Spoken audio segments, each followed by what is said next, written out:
Good morning. Thank you so much for joining us, and thank you for the welcome. I really enjoyed the opportunity to get to meet people and start the conversation yesterday. Today, as Phil said, we have a lot of work to do. So the question is one of, what do we do? What's the plan? So if we can get the slides up, that'd be great. There we go. So what I've done is I've put together some material that's really tuned to you, to this audience. We've included some survey data from Canada, from CEOs and senior executives in Canada, from CIOs in Canada. I've included some worldwide survey data to contextualize for you what we're seeing in the broader environment, and then I'll explain my take on how to align the two. The other thing is this late summer, we did a big survey. I ran a big survey in the US, very large survey project, and it was focused on mid-market companies. And I'll just take a quick second and talk about why I'm sharing some of that data with you. Is we've seen a clear pattern with mid-market companies that as recently as 18 months ago, they had said that the digital strategies, digital transformation wasn't something that mattered to us. And what's happened in the last 12 months, that has radically flipped.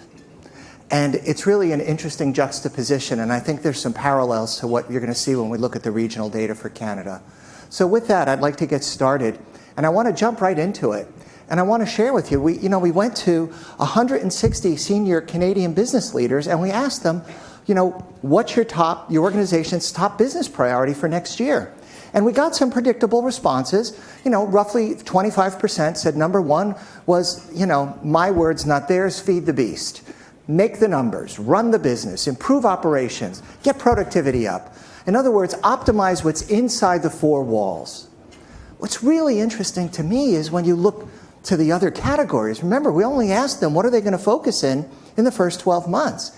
And you look at the findings, they're talking about making material investments, 16% in sales and marketing initiatives. They're talking about investing 16%, another 16% in market expansion. They're talking about refining the product portfolio. I mean, you don't wake up in the morning and say, I'm going to invest 10% of all our energies in refining the product portfolio unless there's a darn good reason to do that. So what we're seeing, my take, you could look at the numbers and say, 25%, number one finding, which is a true statement, improve what's inside the box, but a large portion of their energy, the majority of it, is looking outside the box. And I think that's really encouraging. The other data point is, notice that they've identified talent shortages. So it's not just you who's experiencing and perceives talent shortages. Your CIOs and your other senior executives are seeing it as well. So very much reinforces the perception. I think the other thing is it gives us license to consider perhaps more radical strategies and more far-reaching digital strategies, certainly from the IT perspective. Now, what I want to do is I'm now going to pivot from Canadian data to worldwide data. So when we look at the worldwide data, we found that roughly 46% of the worldwide companies, and by the way, the sample size on this data is like 1,900 organizations worldwide. It's geographically adjusted. It's adjusted for company size and industry concentration. So it's actually, our view, a very reliable finding. Basically, 46% are saying digitally distraught, or digitally determined, and 54% are saying digitally distraught. Now, I want to contextualize this. This is worldwide data. If you look at North America, it's 54%. So in North America, the majority of organizations are already on the blue side, not on the yellow side. If you look at China is right about here, 46-54, and Europe is like 35-65. 35 has achieved it, and 65 haven't, just to give you some context.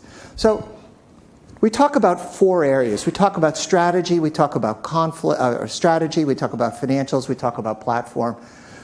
I was coming here, as you know, many of you know, I was whining yesterday about how the plane got delayed for 5 hours, and I was sitting in the airport just trying to mark time, and there's a senior guy from some medical services company, and he's on a conference call with his team.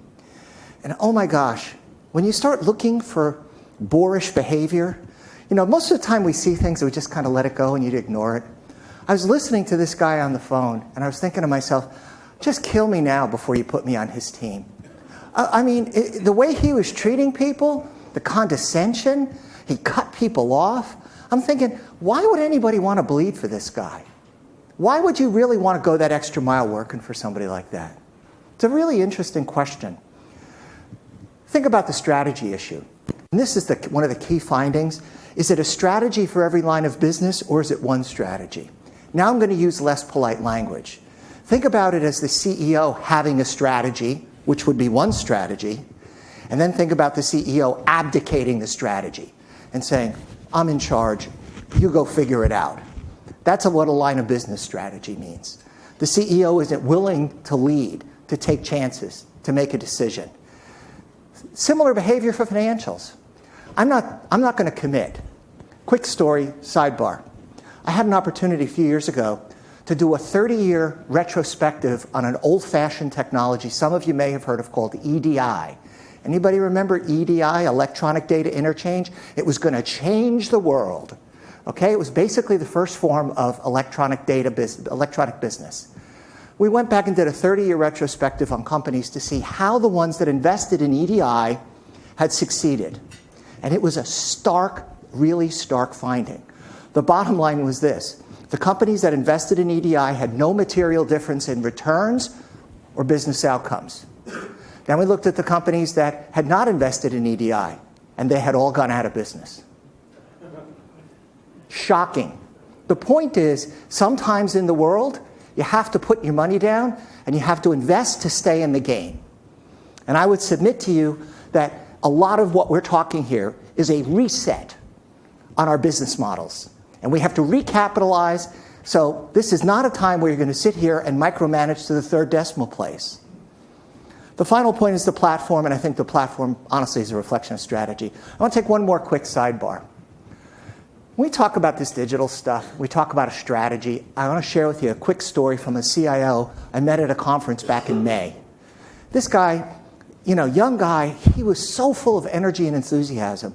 He pulled me aside and he's like, we are doing some really cool stuff in our business. I said, really? Oh, tell me about your business. Oh, it's insect control. We're a family-owned insect control business. We've been in business for 45 years, and we're killing it. I said, oh, that's nice. He said, no, you don't understand. We've come up with new technology, IoT-enabled animal traps and insect traps. We put different sensors in our restaurants and the hotels that we're responsible for monitoring. And whenever a facility gets 2 events, remember the event-driven architecture from yesterday? When we get 2 events, we show up at midnight, we tent the entire restaurant and fumigate it. And we answer the question of when is enough enough and when is enough too much. This way, there's no dispute. We have better insight into what the animal control, the insect control, the vermin control problems are in restaurants. Now imagine you're competing against these guys. How do you compete? The answer is you can't compete. This guy had gone in as a CIO because the whole back end had blown up. They needed a professional to put an IT backbone in to make it happen. It's an example. It's a tiny example. It's a microcosm. But when we talk about how the world can be changed, it really can. Now, I haven't seen it, and by the way, you know that maybe you don't know, but in the insect control business, all the money is in the commercial accounts. It's not in the residential space.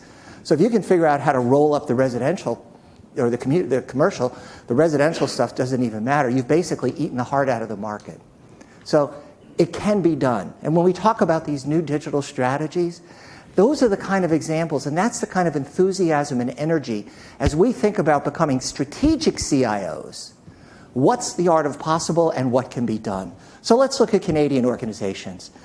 Remember I said that Europe was about 35-65? Well, that's exactly where Canada was. So I think that actually parallels.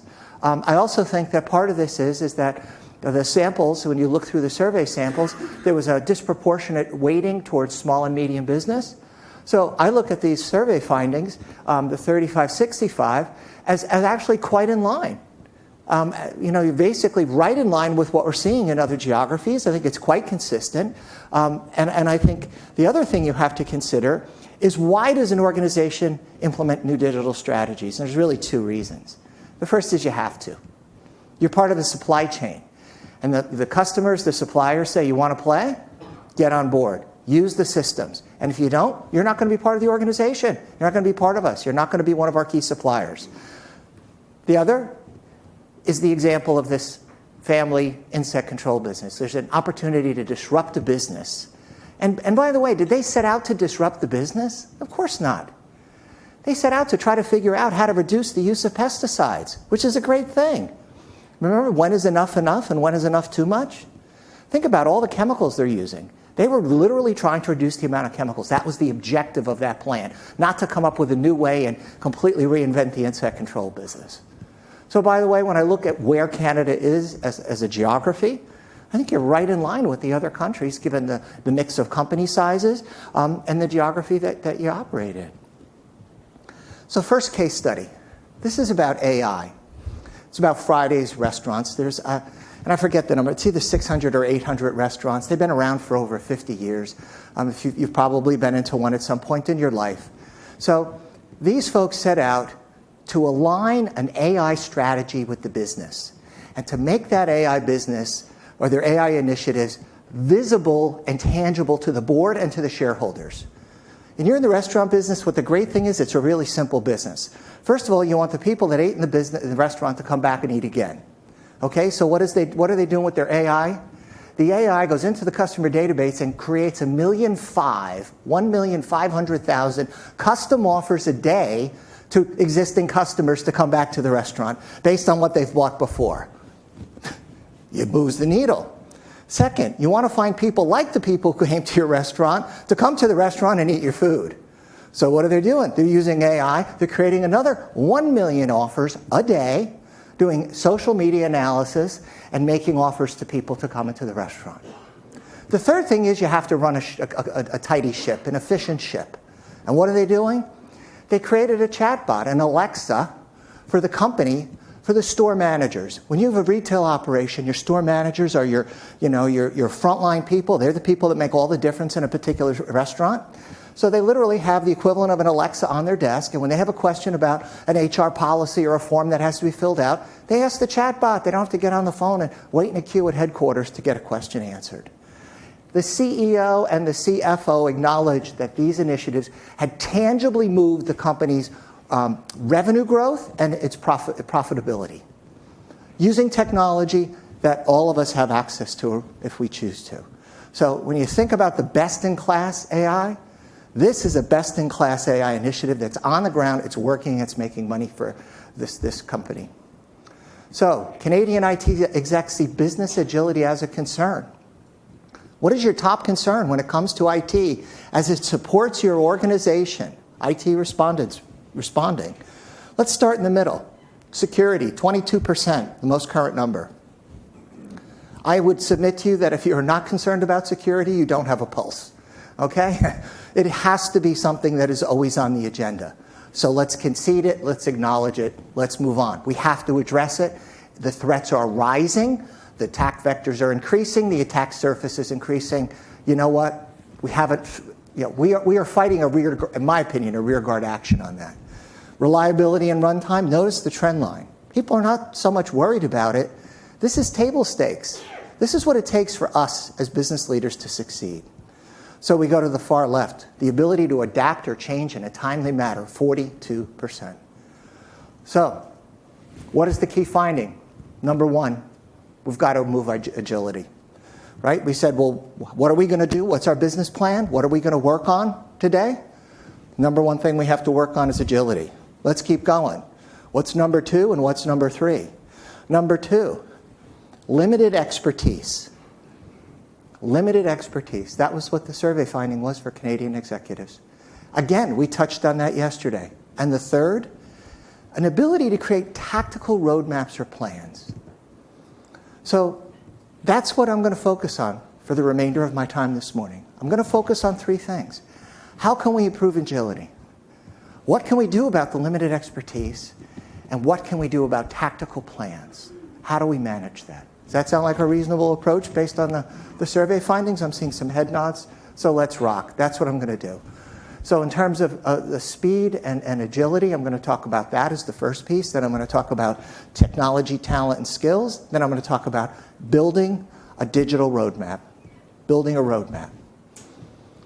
So a lot of stuff on this slide. Start with the lower left corner, So last year, one of our top 10 predictions was 65% of CIOs are going to expand Agile DevOps practices into the wider business to achieve the velocity for innovation, execution, and change. Exactly what we were talking about yesterday afternoon. This is an opportunity. If you think about it, think about that insect control company. Nobody walks in the door and says, I have the answers. What you do is you find something that works, you see if it works, you test it, you try it, and if it goes well, you expand it. I would suggest we contemplate a similar strategy for DevOps. If we can make it work, if we can demonstrate value inside the organization, which is a challenge, that might be a recipe and a formula that we can then promote with our colleagues. We can share with the board that demonstrates that we can improve the agility of the organization. This is about show me, prove to me, demonstrate the finding. It's an opportunity for us to be, I would assert, strategic CIOs. When you look at the data on the right-hand side of the chart, 40% of the organizations are well along on their DevOps journey. So you've already started, but have you considered, before we've had this conversation today, the strategic opportunity that has been put before you as leaders in your organization to show your colleagues a different way to do things, to address one of the critical concerns that all of our organizations have? It's a profound opportunity. The numbers are, we do surveys in and out, geographies, industries, blah, blah, blah, blah, blah. Roughly 40% of the CIOs really have truly attained a seat at the table as business leaders. I would suggest to you, if you are one of those 40% that's already there, then you're looking at this, you're probably doing this. If you're not, and you aspire to be, this might be something to consider. So I'm going to just drill down into the DevOps. This is the data from the U.S. mid-market companies. So if you look down at the bottom, basically, I'm sorry, the chart's a little cut off there on the left. 54% of the companies basically are doing code commit no more frequently than monthly. So that's really what the problem is. When you look at the opportunity is. Once you get onto the top, I'm not sure why that's cutting out.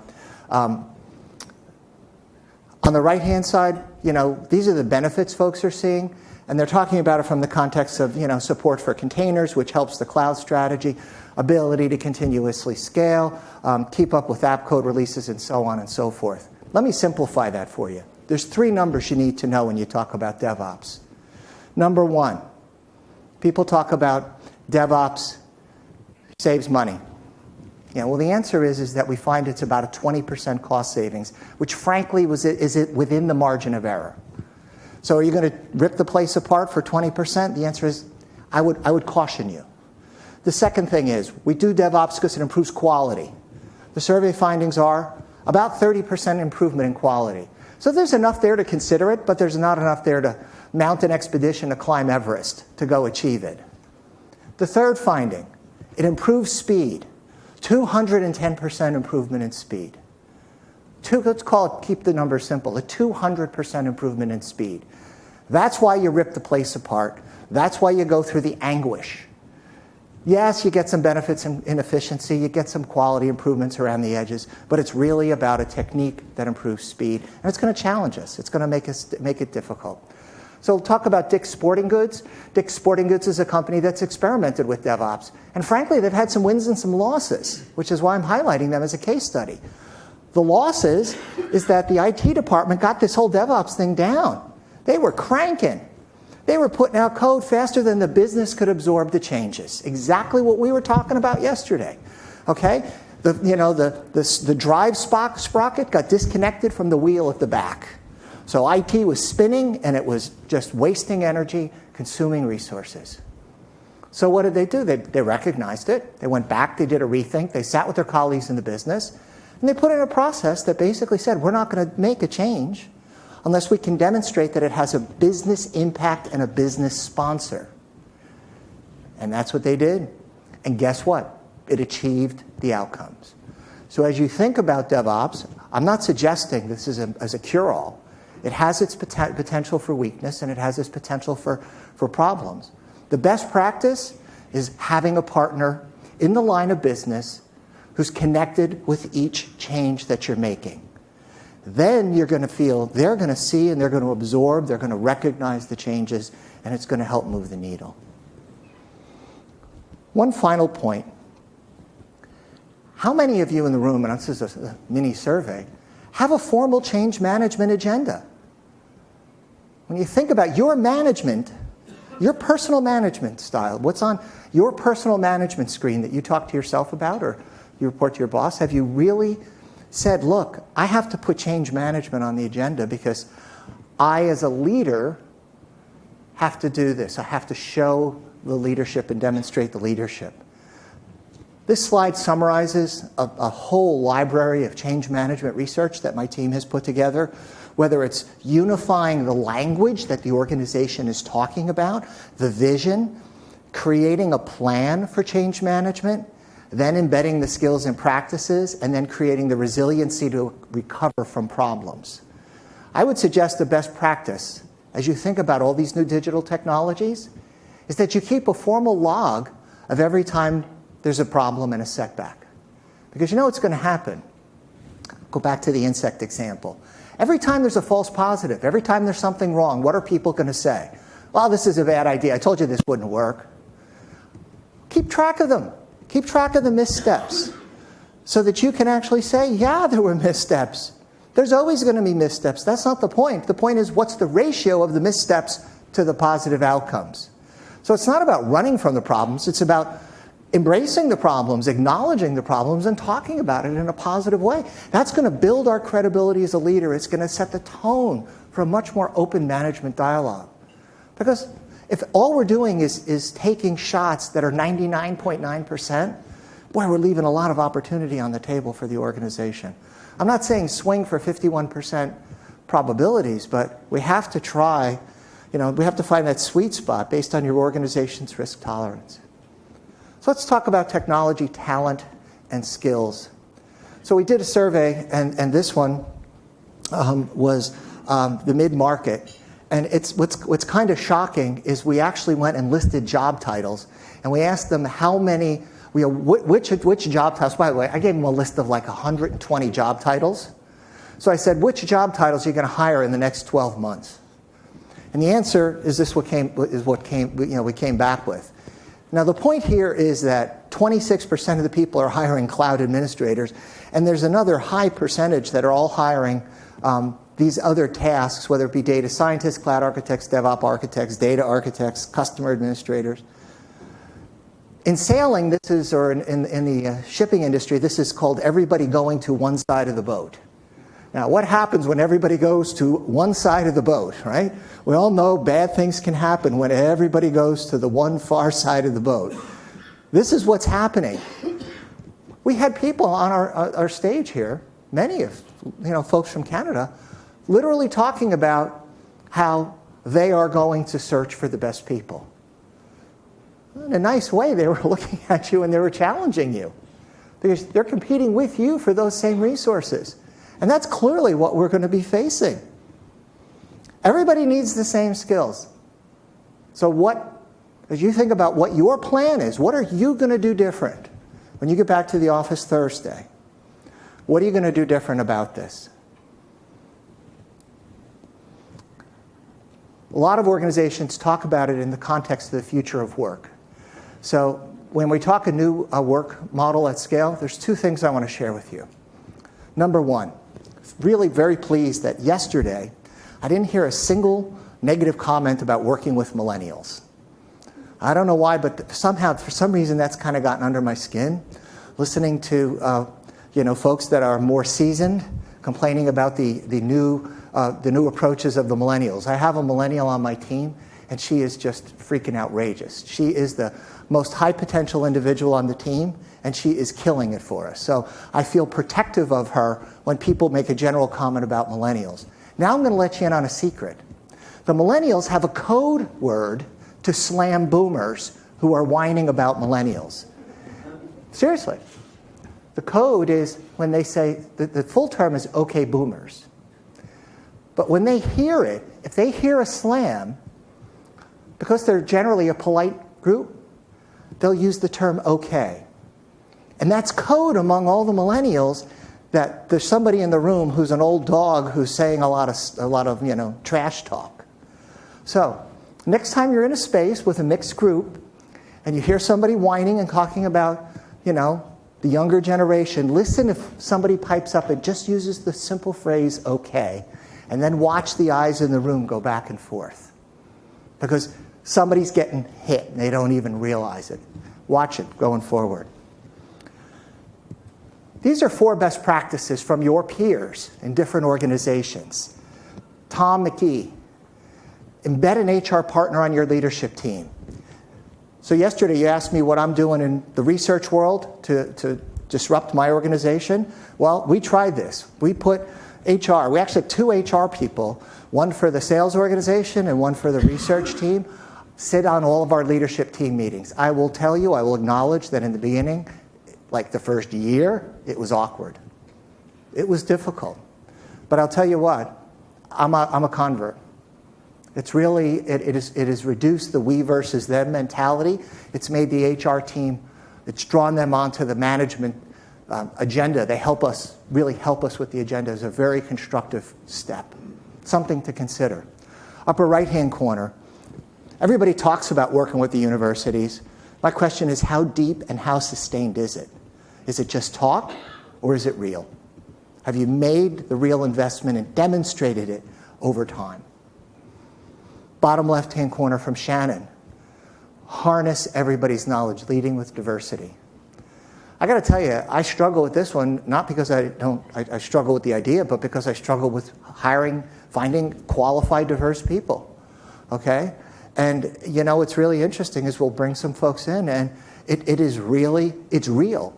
Different experiences, different cultural backgrounds yield different approaches to problems.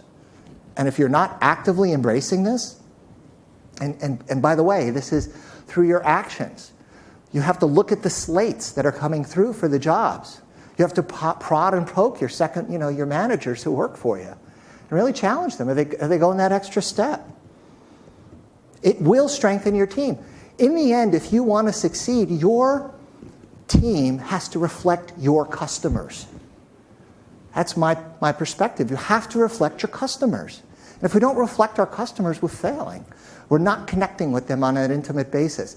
You're going to have little snide remarks like people making okay jokes, and you're not even figuring out that you're being hammered behind your back. And then finally, a lot of folks in IT, CIO leaders like us, we're really shy about this whole personal brand building. We saw this yesterday. We saw some of the folks from industry talk about, with pride, their organizations. It didn't come across to me as self-promotion. It came to me as individuals talking about, with pride, what their organizations are accomplishing. We as IT folks have to recognize we have to build and support the brand inside the organization. If we want to attract the people, we have to be a viable alternative to name the IT startup of the week that you're going to be competing with. Do you want to work in the fuel oil distribution business, the family insect control business, or do you want to work for, pick a name of one of the glamour companies? It's a challenge, and we've all got it. Remember, we're all trying to hire the same type of people. We're all on one side of the boat. We're all competing for those resources. So let me wrap up by talking about building a roadmap. So the first thing, what I've done here is I've picked 4 industries. Okay, and I'm showing you worldwide spending for banking, healthcare, retail. And I'm showing you the use case spending. In other words, how much money is going to be invested in 2019, for example, in banking. We have customer onboarding, cyber detection and prevention, adaptive fraud. Those are the kind of numbers that are being spent. As you think about your plan, what are the use cases you're going to use? Don't talk to me about the features. Think about all the technology you're buying as the features. The features are interesting. It's the benefits that matter. Are you talking to your colleagues? Are you thinking in terms of what the business outcomes are for the technologies? Are you going into the budgeting process and saying, I need servers, I need storage, I need bandwidth? Or are you saying, well, I need X amount of dollars for a cyber threat detection and prevention initiative? Or if you're in healthcare, are you saying, I need the following amount of money to put remote healthcare monitoring in place with this expected business benefit? Or if you're in retail, are you going to talk about, we need to get our omni-channel stuff straightened out? It's a different way of thinking. Yeah, they're going to push back on you. Of course they are. But once you have the conversation, it's a much more logical way for us to talk about how we are going to strive. Again, what's our objective? It's being a strategic CIO. This is what a strategic CIO does. They don't talk about the resources they need. They talk about the outcomes they're going to deliver with their team. That's what we have to focus on. Exciting stuff. Great opportunity. So, again, you only take one thing away from this 3-day confab. Think about the use of this word, horizons. Horizons. What I'm going to talk about now is this idea that we need to be simultaneously thinking about 3 different technology horizons. Here's a quick example from the retail space. So in the retail space, we talk about a concept called intelligent fulfillment. Blah, blah. What does that mean? So if you go back 3-4 years ago, the big thing everybody in retail was worried about was something called omni-channel. And omni-channel meant that you could buy something on the computer, you could buy it with your phone, you could walk into the store and have an integrated experience. You could order it, take it back to the store. Remember when you couldn't do that? Pretty crazy.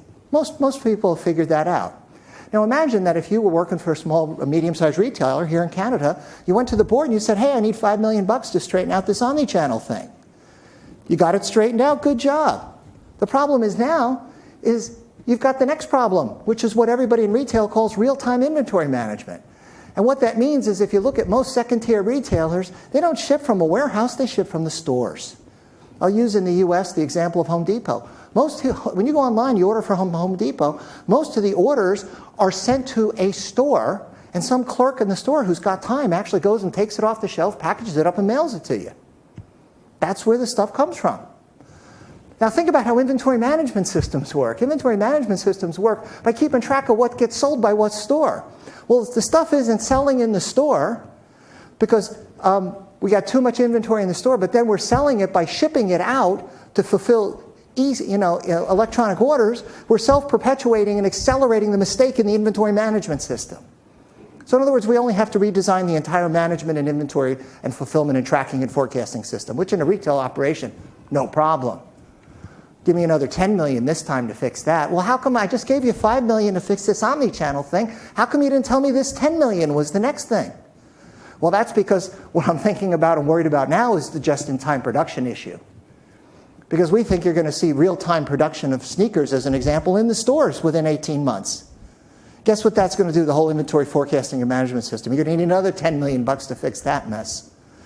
So when you're sitting with your board, are you sitting and saying, here's where we are, here's what's coming, and here's what's out there? And we're looking at sequential investments of these kinds of things.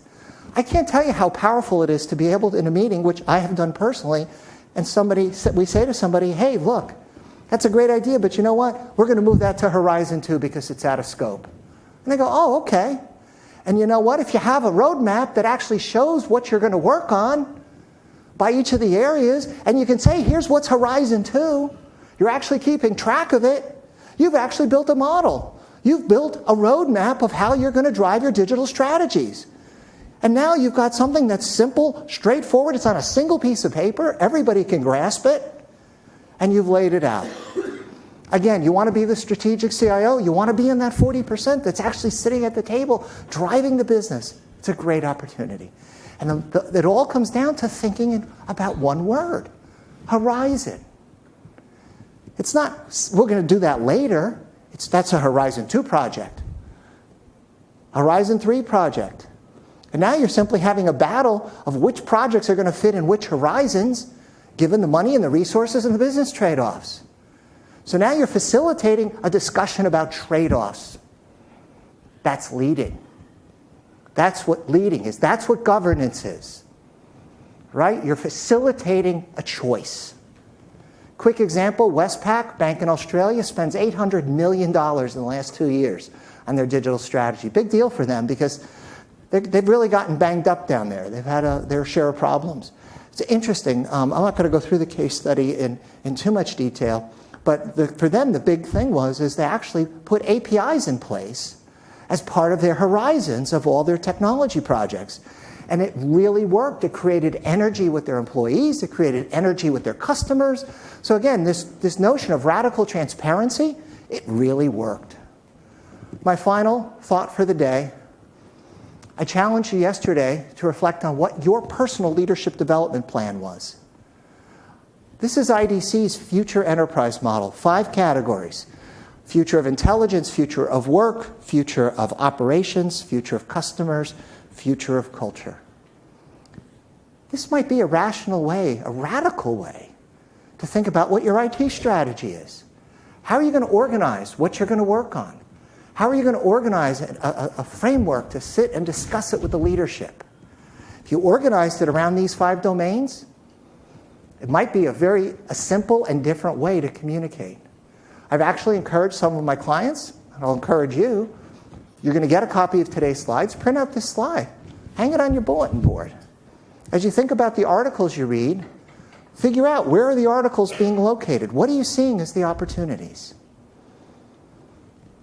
It's a different way of thinking about it. You can sit and talk with the board then about here's what you see as the opportunities for new analytics, here's the opportunities for customers, here's how we can work on our leadership culture, here's how we can work on operations.